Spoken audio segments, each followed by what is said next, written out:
உடல் நலத்திற்கு உடற்பயிற்சி, உயிர் வளம் பெற காயகல்ப பயிற்சி, மனம் அமைதி பெற அகத்தவம் மற்றும் அகத்தாய்வு பயிற்சிகளை அளித்துள்ளார்கள்.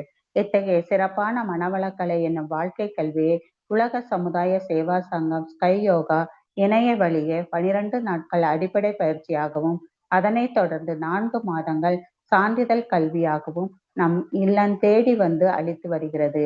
இந்த சிறப்பான செய்தியினை நமது உறவுகளிடமும் நட்புகளிடமும் பகிர்ந்து அனைவரும் உடல் நலத்துடன் ஆரோக்கியமாக அமைதியாக வாழ நம்மால் ஆன சிறு உதவியினை செய்வோம். மகரிஷியின் கனவாம் உலக அமைதிக்கு நம்மால் என்ற சிறு தொண்டினை செய்து குருவின் கனவினை நனவாக்குவோம். மேலும் விவரங்களுக்கு kundaliniyoga.com edu.in இணையதளத்திற்கு செல்லவும். வாழ்க வளமுடன். தவத்தினை தொடர்ந்து என்றும் இளமை காயகல்பம் என்ற தலைப்பில் சிந்தனை விருந்து வழங்க பேராசிரியர் அருள்நிதி ராம்குமாரி அம்மா அவர்களை அன்புடன் அழைத்து அமர்கிறோம். வாழ்க வளமுடன் அம்மா. வாழ்க வளமுடன் அம்மா. வாழ்க வளமுடன். வாழ்க வளமுடன். நமக்கு அருமையான துரிய தவம் எடுத்த அம்மாவை நாம எல்லாரும் வாழ்த்தலாம். பேராசிரியர் கோதை சோமசுந்தரம் அம்மா அவர்களும் அவர் தம் அன்பு குடும்பமும் அருட்பேராற்றல் கருணையினால் உடல் நலம், நீலாயுள், நிறை செல்வம், உயர் புகழ், மெய்ஞானம் ஓங்கி வாழ்க வளமுடன். வாழ்க வளமுடன். நன்றி அம்மா. வாழ்க வளமுடன்மா. வாழ்க வளமுடன்மா. நன்றி.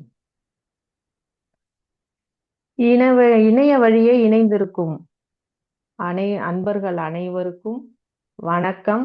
வாழ்க வளமுடன். வாழ்க வையகம், வாழ்க வையகம், வாழ்க வளமுடன். அன்னைக்கு வணக்கம்,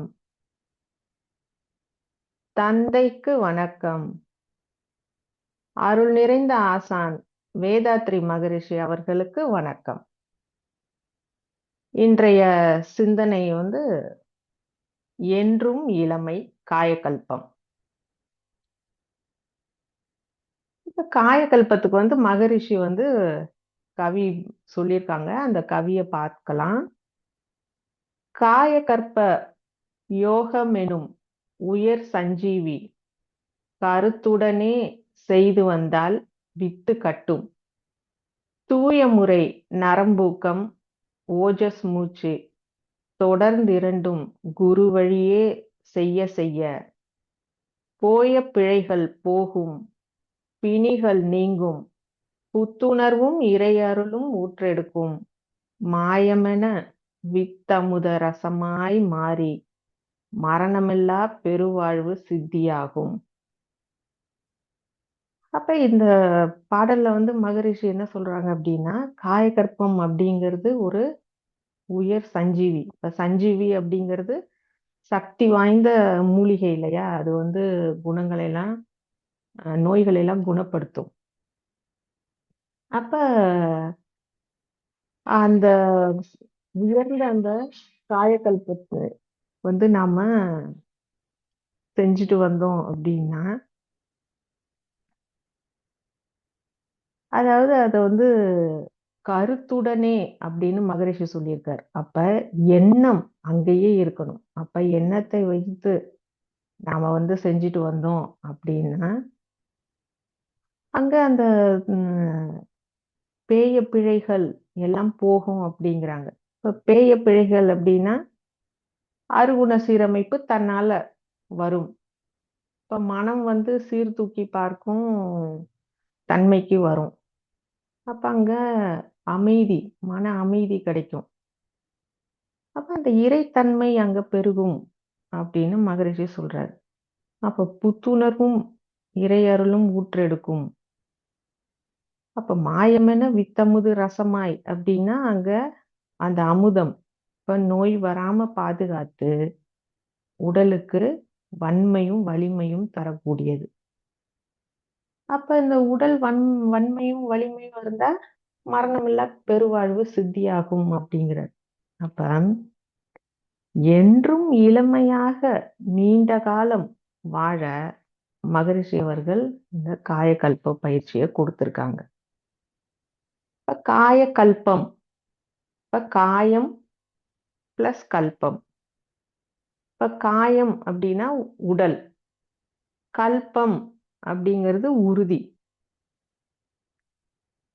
அப்ப உடல் வந்து ஏன் காயம்னு சொன்னாங்க அப்படின்னா, உடல் திசுக்களுக்கு வந்து ஏற்படும் ஒரு உடனடி பாதிப்பு, அந்த திசுக்கள்ல ஏதாவது சேதம் அந்த மாதிரி ஏதாவது ஆச்சு அப்படின்னா அதுதான் வந்து காயம்.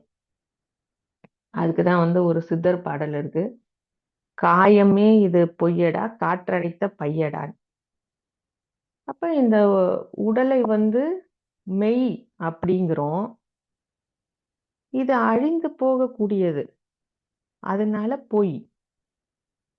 அப்ப பொய் அப்படின்னா அது வந்து நிலையற்றது. அப்ப உடல் வெறும் காற்றடைத்த ஒரு பைதான். அப்ப காற்று இருக்கும் வரைக்கும் தான் உயிர், அப்ப இந்த உடலுக்கு மதிப்பு. அப்ப காற்று இல்லைன்னா இந்த உடல்ல இயக்கமும் இல்லை, மதிப்பும் இல்லை. அப்ப கல்பம் அப்படின்னா என்ன ஆனா, அது இந்த உடலை வளர்க்கக்கூடிய தன்மை, அதுக்கு தேவையான பொருட்களை தான் நம்ம வந்து கல்பம் அப்படிங்கிறோம். இப்ப இத கற்பம் அப்படின்னு சொல்லலாம். இப்ப கற்பம்னாலும் உறுதிப்படுத்துதல், இல்லைன்னா நிலைப்படுத்துதல் அப்படின்னு பொருள். அப்ப காற்றை முறைப்படுத்தினா நம்ம உடல் வந்து நல்ல ஆரோக்கியமாக இருக்கும். அப்ப அந்த முறைப்படுத்தின அந்த காற்று அப்படின்னா அது வந்து நம்மளுடைய உடல்ல இருக்கக்கூடிய 5 ராஜ உறுப்புகள், மூளை, இதயம், நுரையீரல், கல்லீரல், மண்ணீரல், அப்புறம் சிறுநீரகம். அப்ப இந்த 5 ராஜ உறுப்புகள்லையும் ஒவ்வொரு செல்லுக்கும் பிராணனை போய் சேர்க்குது. அப்ப அந்த பிராணன் எப்படி போகுது? அது வந்து இந்த ரத்தத்தின் மூலியமாக போய் ஒவ்வொரு செல்லுக்கும் பிராணனை போய் சேர்க்குது. அப்ப ஒவ்வொரு உறுப்பும் அந்த தச வாயுக்களை வந்து போய் சேருது. அப்ப அந்த தச வாயுக்களும் போகும்போது என்ன ஆகுது அப்படின்னா நம்மளுடைய உடல் வந்து எப்பவும் ஆரோக்கியமாக இருக்கு. அப்ப உடல் ஆற்றல் பெருகுது. அப்ப அந்த உடல் ஆற்றல் பெருகுது அப்படின்னாலே அங்க எப்பவுமே நம்ம ஒரு ஆக்டிவா இருக்கும் அப்படின்னா அங்க உடம்பு வந்து எந்த ஒரு பிரச்சனையும் இல்லாம நல்ல ஒரு ஸ்ட்ரென்த்தா நல்லா இருக்கும். அப்ப அந்த மாதிரி ஒரு ஆக்டிவா எனர்ஜெட்டிக்கா இருந்தா என்றும் வந்து இளமையாக இருக்கலாம்.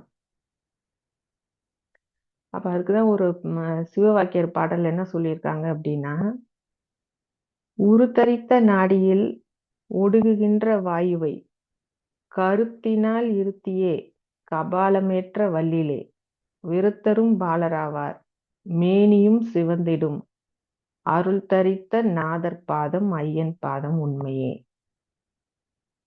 அப்ப உருத்தரித்த நாடியில்,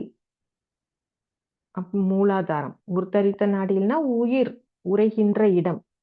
இப்ப உயிர் உரைகின்ற இடம்னா அது மூலாதாரம்.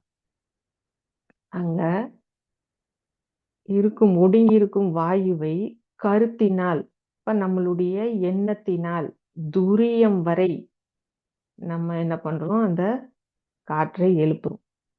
இப்ப விருத்தரும் பாலராவார் அப்படின்னா வயதானவர்கள், இல்ல ஏதாவது உடல்ல ஏதாவது ஒரு நோய்கள் அந்த மாதிரி இருந்தாலும் அவங்களும் இத காயகல்பத்தை செய்ய செய்ய இப்ப பாலர் ஆவார்கள். இப்ப என்றும் இளமையா இருக்கலாம். மேனியும் சிவந்திடும் அருள் தரித்த நாதர் பாதம் ஐயன் பாதம் உண்மையே அப்படின்ட்டாங்க. இப்ப அருள் தரித்தனா, அருள்னா இறைவன். அந்த இறைவன் ஐயன் அப்படின்னா ரொம்ப உயர்வான இடத்தில் இருக்கும் இறைவன். அப்ப அவர்களை ஐயன் பாதம் உண்மையே. அப்ப அந்த இறைவன் நினைச்சு இது உண்மை. இப்போ வயதானவர்கள இருந்தாலும் அவங்களும் இந்த பயிற்சிகளை செய்ய செய்ய அந்த உடல் நல்ல எப்பவும் இளமையாக இருக்கலாம் அப்படின்னு இந்த பாடல்ல சொல்றாங்க.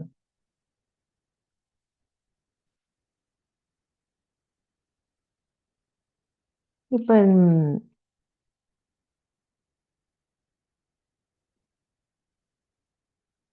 இந்த காற்றை முறைப்படுத்தும் போது என்ன ஆகுது அப்படின்னா, ஒவ்வொரு உறுப்புகளுக்கும் தேவையான சத்து பொருட்கள் எல்லாமே போய் அதுல சேருது. அப்ப உடல் முழுக்க எவ்வளவோ கோடிக்கணக்கான செல்கள் இருக்கு. அப்ப அந்த செல்லுக்கு எல்லாத்துக்குமே தேவையானத இந்த காற்று மூலியமா கொண்டு போய் ஒவ்வொரு தேவையான எல்லா பொருளையும் எல்லா செல்லுக்கும் கொடுக்குது. அப்ப அந்த மாதிரி கொடுக்கறப்ப என்ன ஆகுது அப்படின்னா, இப்ப நம்ம எல்லாருக்குமே தெரியும், செல்கள் நிறைய செல்லெல்லாம் சேர்ந்ததுதான் திசுக்கள் அப்படின்னு சொல்றோம். அப்ப அந்த திசுக்கள் எல்லாம் சேர்ந்ததுதான் உறுப்புகள், ஆர்கன். அப்ப அந்த செல்லுக்கு ஒவ்வொன்றுத்துக்கும் தேவையான சத்துக்களை கொண்டு போய் கொடுக்கும்போது அங்க ஒவ்வொரு உறுப்பும் நல்லா வேலை செய்யுது. அந்த ஒவ்வொரு உறுப்புகளும் வேலை செய்யும் போது என்ன ஆகுது அப்படின்னா, நமக்கு தேவையான அந்த ஜீவகாந்தம் கிடைக்குது. அப்ப அந்த மாதிரி கிடைக்கும்போது உடல்ல ஏதாவது பிரச்சனைகள் இருந்தாலும் அது சரியாகுது. அப்ப அந்த மாதிரி பிரச்சனைகள் சரியாகிறப்ப என்ன ஆகும்? அப்ப நம்ம எப்பவுமே ஒரு சுறுசுறுப்போட இருப்போம். அப்ப அந்த மாதிரி இருக்கும்போது எப்பவுமே ஒரு அந்த டயர்டா இருக்கிறது, அந்த மாதிரி எதுவுமே இருக்காது. அப்போ உடம்பு எப்பவும் ஒரு தெம்போட நம்ம இருக்கலாம். அதுக்குதான் இன்னொரு பாடல்ல என்ன சொல்லியிருக்காங்கன்னா, மூலமாம் குளத்தினில் முளைத்தெழுந்த கோரையை காலமே எழுந்திருந்து 4 கட்டு அரிப்பிரேல். பாலனாகி வாழலாம், பரபிரம்மம் ஆகலாம், ஆலமுண்ட கண்டற் பாதம் அம்மை பாதம் உண்மையே. அப்ப இதுல மூலமாம் குளத்தினிலே அப்படின்னா மூலாதாரம். அங்க முளைத்தெழுந்த கோரை அப்படின்னா இந்த குளத்துக்கு நல்லா மழை காலத்துல அந்த மாதிரி நிறைய குளங்கள்லாம் இருக்கு இல்லையா? ஸோ அந்த சைட்லாம் பார்த்தா அங்க நிறைய இந்த கோரைலாம் நிறைய முளைச்சிருக்கும். அப்ப அந்த கோரை என்ன ஆகும் அப்படின்னா நல்லா வளர்ந்துருக்கும். அப்ப நம்ம அந்த கோரையை இப்படியே நம்ம இப்படியே வளைச்சோம் அப்படின்னா நல்லா வளையும். அந்த கோரையை விட்டுட்டோம் அப்படின்னா திரும்ப நேரா போய் நிக்கும். அப்ப எவ்வளவு வளைச்சாலும் வளையும். நம்ம அதை வளைக்கிறத விட்டுட்டாலும் நேரா நிக்கும். நல்ல ஒரு திடகாத்திரமா நல்லா இருக்கும். அதுதான் கோரைப்பாய் சொல்லுவாங்க. அது ரொம்ப வருஷ கணக்கா வரும். எவ்வளவு வருஷம் ஆனாலும் அந்த கோரைப்பாய் பாத்தீங்கன்னா பழசாதான் இருக்கும். இருந்தாலும் அது ரொம்ப ரொம்ப வருஷத்துக்கு வரும். அந்த மாதிரி எவ்வளோ ஸ்ட்ரென்த்தா இருக்கு அப்படின்னா அந்த தண்டுவடம் அது அந்த அளவுக்கு ஒரு உறுதித்தன்மையா இருக்கு. அப்ப முளைத்தெழுந்த கோரை அப்படின்னா அங்க உயிர் ஆற்றல். அந்த உயிராற்றல் என்ன பண்ணுதுன்னா அங்கே இருந்துதான் நம்ம காற்றை எழுப்பும் போது உடல் முழுக்க அப்படியே ஸ்ப்ரெட் ஆகுது. அப்ப இந்த உயிர் ஆற்றல் உடல் முழுக்க அப்படியே ஸ்ப்ரெட் ஆகுறதுக்கு எது துணையா இருக்கு அப்படின்னா காற்று. அப்ப அந்த காற்றை வந்து சரியா நம்ம உடல் முழுக்க கொண்டு போய் பரவ விட்டோம் அப்படின்னா அங்க உடலுக்கு தேவையான அந்த உயிர் சக்தி கிடைக்குது. அப்ப அந்த உயிர் சக்தி கிடைக்கும் போது என்ன ஆகுது அப்படின்னா உடல் நல்ல வன்மையாக இருக்கு. அப்ப இந்த கோரை அப்படிங்கிறது அந்த அளவுக்கு வந்து ஸ்ட்ரென்த்து. ஸோ நம்மளுடைய முதுகு தண்டும் அந்த மாதிரி இருக்கு. இப்ப காலமே எழுந்திருந்து 4 கட்டு அரிப்பீரேல் அப்படின்னா காலம் அப்படிங்கிறது டைம் நேரம்னு சொல்லலாம். இல்லைன்னா ஈவன் அதாவது ஒரே மாதிரியா இருக்கு அப்படின்னு சொல்லுவோம்ல. ஸோ அதுக்கும் காலம் அப்படின்னு சொல்லலாம். அப்ப எந்த நேரத்துல செய்யணும் அப்படிங்கிறது குறிக்குது. அப்ப காலமே எழுந்திருந்து 4 கட்டு அரிப்பீரேல் அப்படின்னா 4. இப்ப 4ங்கிறது வந்து அது வந்து அந்த சொல் வழக்குல வந்து சொன்னது. இப்ப நம்ம சாதாரணமாவே சொல்லுவோம் இல்லையா? ஒரு 4 பேர் சொன்னாங்க. அப்படிதான். இல்ல ஏதாவது ஒரு பொருள் ஏதாவது எடுக்கணும்னா, ஒரு 4 எடுத்து போடு அப்படின்னு. ஸோ அந்த மாரி வந்து 4 கட்டு அப்படிங்கிறது அவங்க எத்தனை டைம்ஸ் அப்படிங்கிறத சொல்லியிருக்காங்க. இப்ப அருப்பிரேல் அப்படிங்கிறது வந்து மூச்சு காற்ற அந்த ஸ்பைன் வழியா கொண்டு போய் சீராக அதை வந்து சீறி வெளியில தள்ளுறோம். ஸோ ஓஜஸ சொல்லலாங்க. இப்ப பாலனாகி வாழலாம். அப்ப இந்த மாதிரி செய்யும் பொழுது காயகல்பம் செய்யும் பொழுது பாலனாகி வாழலாம், பரபிரமும் ஆகலாம். பாலனாவும் இருக்கலாம், பரபிரமும் ஆகலாம் அப்படிங்கிறாங்க. இப்ப பரம் அப்படின்னா இறைவன். ஸோ பிரம்மம் அப்படின்னா பெருகி கொண்டிருப்பது. அப்ப அந்த இறைவன் அப்ப அந்த இறைவன் மூலியமா அந்த உள்ளுக்குள்ளேயே நம்ம வந்து நம்ம இறைவனை பார்க்கலாம். இப்ப பரபிரம்மம் ஆகலாம் அப்படிங்கிறாங்க. இது ஆலமுண்ட கண்டர் பாதம் அம்மை பாதம் உண்மையே அப்படின்னு. அப்ப ஆலமுண்ட கண்டர் பாதம் சிவனும் சக்தி. சிவனும் சக்தியும் சேர்ந்தது தான் அந்த அசையுது அசையாதது. அந்த ரெண்டும் சேர்ந்துதான் அந்த சிவசக்தியின் இறைவன் மூலியமா இது வந்து உண்மையே அப்படின்னு இதெல்லாம் சொல்றாங்க. அப்ப இந்த பயிற்சியை முறையாக செஞ்சா நம்ம எப்பவுமே வந்து இளமையோட இருக்கலாம் அப்படின்னு. அப்ப இந்த பிராணன் தான் வந்து நம்ம என்ன பண்றோம், உடல் முழுக்க வந்து பரவ விடும். அப்ப 3 ஓட்டங்கள், வெப்போட்டம், காற்றோட்டம், ரத்தோட்டம், இது சரியா இருக்கு. அப்ப இந்த 3 ஓட்டங்களும் சரியா இருக்கிறதுனால உடலும் மனமும் ரொம்ப அமைதியா இருக்கு. அப்ப அந்த அமைதியா இருக்கும்போது நம்ம கண்டிப்பா வந்து இறையை உணர முடியும்.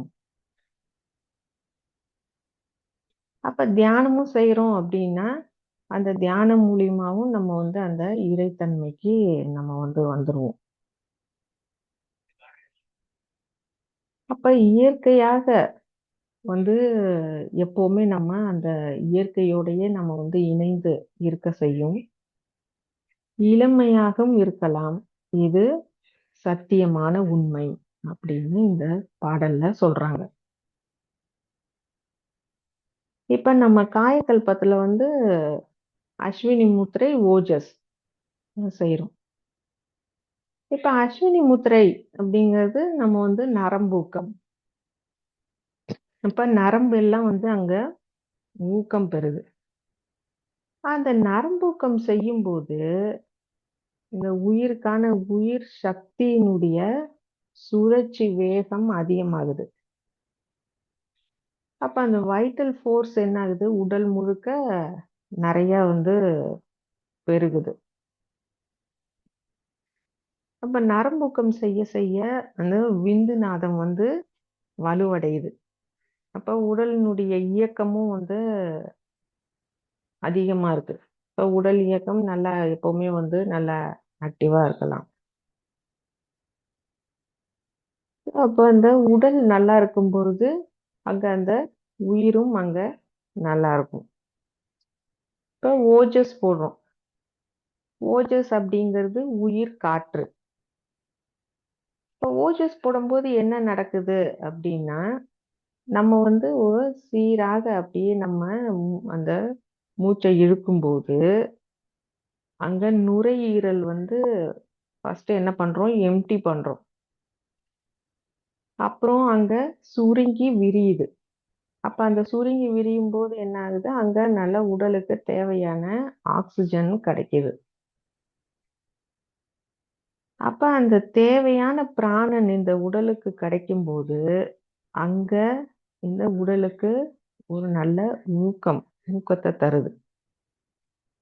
அப்ப உடல்ல இருக்க செல்கள் எல்லாம் வந்து ரொம்ப புத்துணர்ச்சியா இருக்கு. ஏன்னா எல்லா செல்லுக்குமே வந்து தேவையான எனர்ஜி கிடைச்சிருச்சு. அப்ப இந்த ஓஜஸ் போடும்பொழுது எப்படி இந்த உடல் முழுக்க இந்த இவ்ளோ அ உ உயிர் ஆற்றல் கிடைக்குது? எப்படி இவ்ளோ விஷயங்கள்லாம் நடக்குது அப்படின்னா, நம்ம அந்த காற்ற மேல இழுக்கிறோம். அப்ப அந்த வெப்பமும், காற்றும் சேர்ந்து அதனுடைய உரசல்னால என்ன நடக்குது அப்படின்னா, 3 ஓட்டங்களும் சரியாகுது. அப்ப அந்த மாரி 3 ஓட்டங்களும் சரியாகும்போது, நம்மளுடைய ஸ்கின் வந்து அந்த சுருங்குற தன்மைக்கெல்லாம் வராது. ஸ்கின் வந்து நல்ல ஒரு பளபளப்பா இருக்கும். அ சுருக்கம் இருக்காது. நல்ல ஒரு ஷைனிங்கா இருக்கும். அப்ப அப்ப பார்த்தாலே ஒரு ஒரு நல்ல ஒரு அந்த வயதான அந்த தோற்றம்லாம் வந்து இருக்காது. அப்ப காயகல்பம் செஞ்சுட்டே வந்தோம் அப்டின்னா, உடல் உறுப்புகள் வந்து உறுதியாகும்.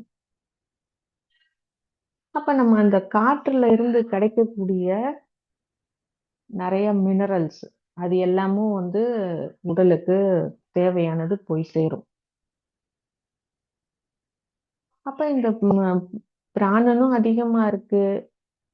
அ எல்லா தேவையான மினரல்ஸும் எல்லாம் அதிகமா இருக்கு அப்படின்றப்ப, அங்க அந்த பஞ்ச பிராணன் அது வந்து சரியா இயங்கும். அ ம் பிராணன், அபானன், சமானன், வியானன், உதானன். இது எல்லாமே வந்து சரிவர நல்லா இயங்கும்.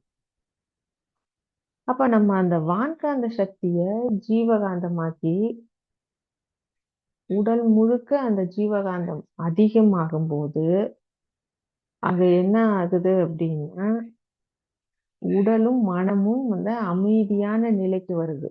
ஏன்னா, உடல் முழுக்க அந்த ஜீவகாந்தம் திணிவு அதிகமா இருக்கு. அப்ப அதனால என்ன ஆகுதுன்னா, உடலும், மனமும் அமைதியா இருக்கு. அப்ப உடல், மனம் அமைதியா இருக்கும்போது, அங்க அந்த உயிரின் இயக்கமும் வந்து நல்லா இருக்கும். அப்ப மூச்சு காற்று வந்து இப்ப குறைஞ்சாலோ, இல்ல அதிகமானாலோ தான் உடலுக்கு வந்து நோய். அப்ப அந்த காற்ற வந்து நம்ம எப்ப முறைப்படுத்துறோமோ, அப்ப இந்த உயிருக்கு உயிர் ஆற்றல குடுக்குறோம். அங்க ஜீவகாந்தம் அதிகமாகுது. அப்ப அதனால என்ன ஆகுதுன்னா, அந்த நோய் ஏதாவது இருந்தாலும் அந்த தன்மை குறையுது. இப்ப உடல் ஆரோக்கியமாக இருக்கு.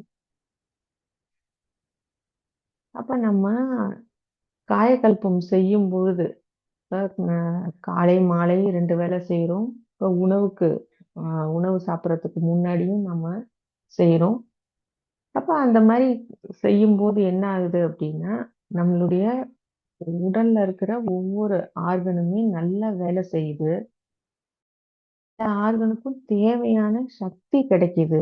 அப்போ உடல் முழுக்க அந்த தேவையான எல்லா சக்தியும் கிடைக்கும் போது அங்க உடல் வந்து எந்தவித பிரச்சனையும் இல்லாம ஆரோக்கியமா இருக்கிறதுனால உடல் எப்பவுமே ஒரு எனர்ஜெட்டிக்கா இருக்கும். அப்ப அந்த மாதிரி எனர்ஜெட்டிக்கா இருந்தாலே நம்ம என்றும் இளமையாக இருக்கலாம் என்று கூறி இன்றைய சிந்தனையை நிறைவு செய்கிறேன். வாழ்க வளமுடன், வாழ்க வளமுடன், வாழ்க வளமுடன். அனைவருக்கும் நன்றி. வாழ்க வளமுடன்.